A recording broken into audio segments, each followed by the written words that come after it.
নমস্কার, জিৎ আর অর্পিতা রান্নাঘরে আপনাদের সবাইকে স্বাগত। আজকে আমি আপনাদের সাথে শেয়ার করতে চলেছি ভেজ ডালের রেসিপি। শীতকালীন সব সবজি দিয়ে আমি এই ডালের রেসিপিটা করব। আশা করছি এই ভেজ ডালের রেসিপিটা আপনাদের খুব ভালো লাগবে। ভেজ ডাল করার জন্য এখানে আমি নিয়েছি মুগ ডাল, কিশমিশ, বিনস। আর বিনসগুলোকে ঠিক আমি এইরকম লম্বা লম্বা করে কেটে নিয়েছি। আর নিয়েছি গাজরগুলোকে ঠিক আমি এইরকমভাবে কেটে নিয়েছি। আর নিয়েছি কড়াইশুঁটি, আর নিয়েছি দুটো কাঁচা লঙ্কা। ভেজ ডালের মধ্যে কিন্তু আপনারা চাইলে ফুলকপিও ব্যবহার করতে পারেন।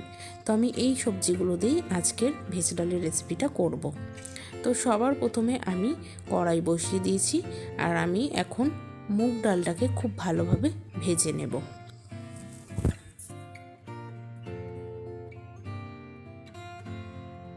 ডালটা খুব ভালোভাবে ভাজা হয়ে গেছে। এখন আমি এই ভাজা ডালটা প্রেশার কুকারের মধ্যে দিয়ে দেবো সেদ্ধ করার জন্য। প্রেশার কুকারে দিয়ে দেবার পর পরিমাণ মতন জল দিয়ে 4 থেকে 5টার মতন আমি সিটি দিয়ে নেব। আর এই গ্লাসটার 1 গ্লাস জল দিলাম। আর আরও অল্প একটু জল দিচ্ছি, খুব একটা বেশি জল দেব না। আর দিয়ে দেবার পর এখন প্রেশার কুকারের ঢাকনাটা আটকে 4 থেকে 5টার মতন সিটি দিয়ে নেব। আর আমি এই পাশে কড়াই বসিয়ে দিয়েছি। কড়াইয়ের মধ্যে দিয়ে দিয়েছি পরিমাণ মতন সর্ষের তেল। আর এখানে তেলের পরিমাণটা আমি একটু বেশি করেই দিলাম, এতে খেতে টেস্ট হবে। আর ফোড়নে আমি দিয়ে দিলাম তেজপাতা, শুকনো লঙ্কা আর গোটা জিরে। ফোড়নটাকে খুব ভালোভাবে লাল লাল করে ভেজে নেব।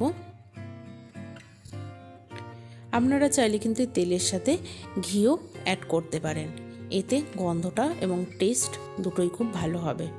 দেখে বুঝতেই পারছেন যে ফোড়নটা এখানে খুব ভালোভাবে ভাজা হয়ে গেছে। আমি এখন গাজর দিয়ে দিচ্ছি, আর দিয়ে দিচ্ছি বিনস।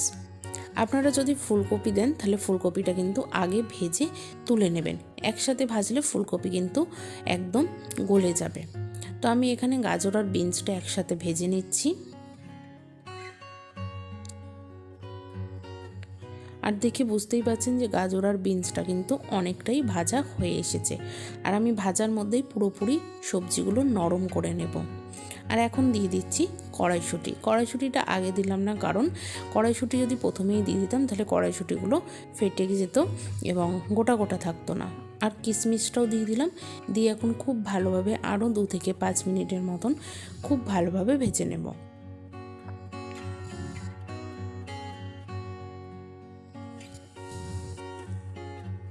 খুব ভালোভাবে সবজিগুলো ভাজা হয়ে গেছে। এখন আমি আদা জিরে বাটাটা দিয়ে দিলাম। আদা জিরে বাটা দিয়ে দেওয়ার পর সামান্য একটু জল দিলাম। জল দিয়ে এখন মশলাটাকে খুব ভালোভাবে কষিয়ে নেব সবজির সাথে, এবং এতে কিন্তু টেস্টটা খুব ভালো আসবে। তো এখন খুব ভালোভাবে মশলাটা কষিয়ে নেব।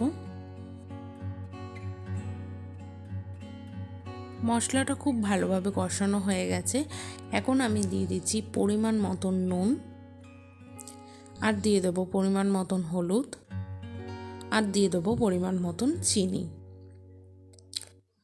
আপনারা যেরকম মিষ্টি বা নুন খেতে পছন্দ করবেন সেই পরিমাণে নুন বা চিনিটা ব্যবহার করবেন। আর খুব ভালোভাবে কষানো হয়ে গেছে। এখন আমি সিদ্ধ করা মুগ ডালটা ঢেলে দিলাম, আর দিয়ে দেবো সামান্য একটু জল। খুব একটা আমি জল দিচ্ছি না, কারণ ভেজ ডাল কিন্তু একটু গাঢ় গাঢ় হলেই খেতে বেশি ভালো লাগে।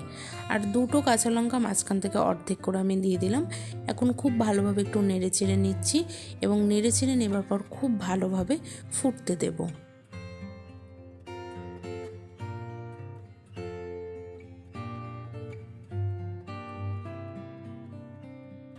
এখানে জলের পরিমাণটা একটু কম হয়েছে বলে আমার মনে হচ্ছে, তাই জন্য আর একটু জল অ্যাড করলাম, এবং জল দিয়ে দেওয়ার পর খুব ভালোভাবে নেড়ে চেড়ে ডালটাকে এখন খুব ভালোভাবে ফুটিয়ে নেব।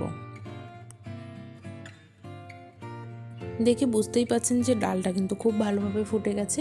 এখানে কিন্তু ভেজ ডালটা পুরোপুরি রেডি সার্ভ করার জন্য। তবে আপনাদের এই রেসিপিটা কেমন লাগলো আমাকে অবশ্যই কমেন্ট করে জানাবেন।